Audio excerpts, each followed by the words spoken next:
سنی Islamic app کو پلے store سے ضرور ڈاؤن لوڈ کیجئے اور شیئر کیجئے۔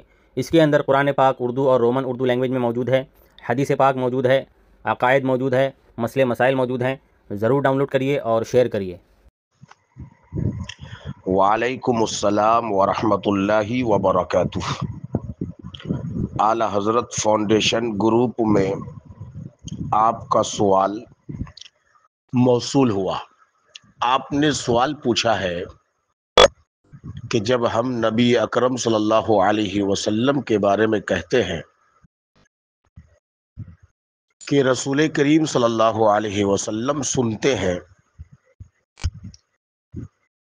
اور ہماری مدد فرماتے ہیں، تو پھر ہم یہ کیوں کہتے ہیں جب حضرت غوث اعظم رضی اللہ عنہ سے فریاد کرتے ہیں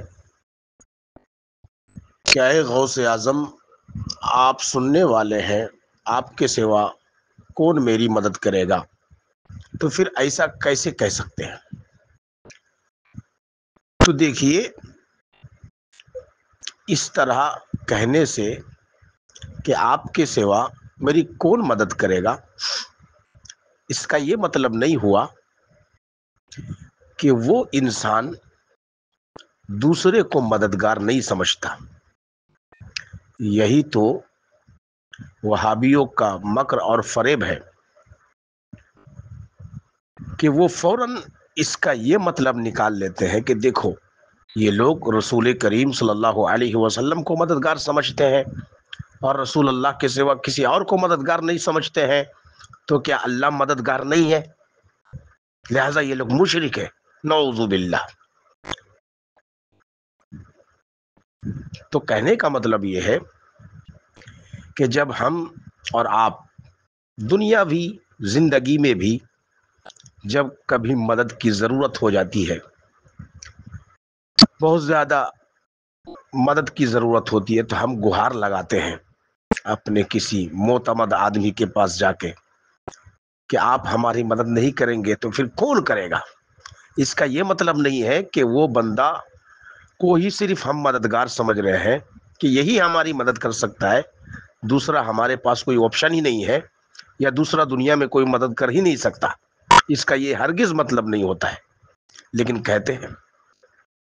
اسی طرح آپ دیکھیے، دنیاوی زندگی میں اگر کوئی بہت زیادہ سخت بیمار ہوتا ہے اور وہ مریض پریشان ہو جاتا ہے، تو ڈاکٹروں سے بھی پریشانی کے عالم میں، غم کے عالم میں کہتا ہے، ڈاکٹر صاحب آپ ہماری مدد نہیں کریں گے تو کون کرے گا؟ آپ کے سوا کون ہماری مدد کرے گا؟ تو اس کا یہ مطلب نہیں ہے کہ دنیا میں اور کوئی ڈاکٹر کو وہ ڈاکٹر ہی نہیں سمجھتا ہے۔ یہ سب عام بول چال ہے، اور اس کا یہ مطلب ہوتا ہے کہ جس سے وہ مدد مانگ رہا ہے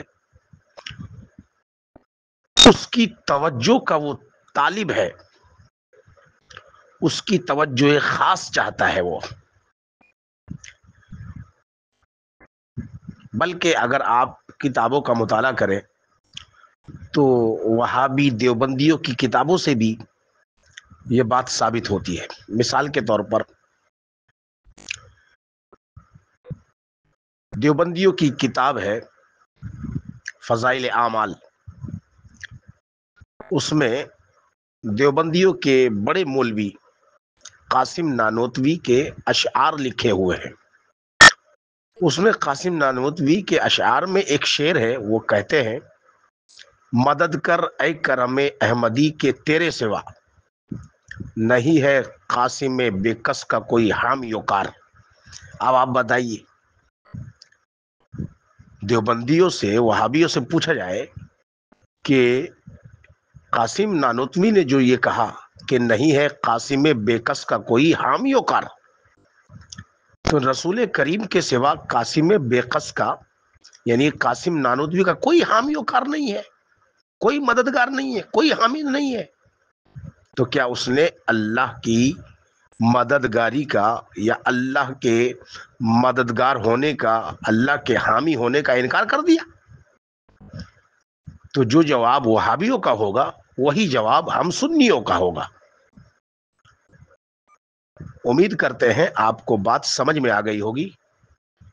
باقی واللہ عالم بالصواب. السلام علیکم ورحمۃ اللہ وبرکاتہ.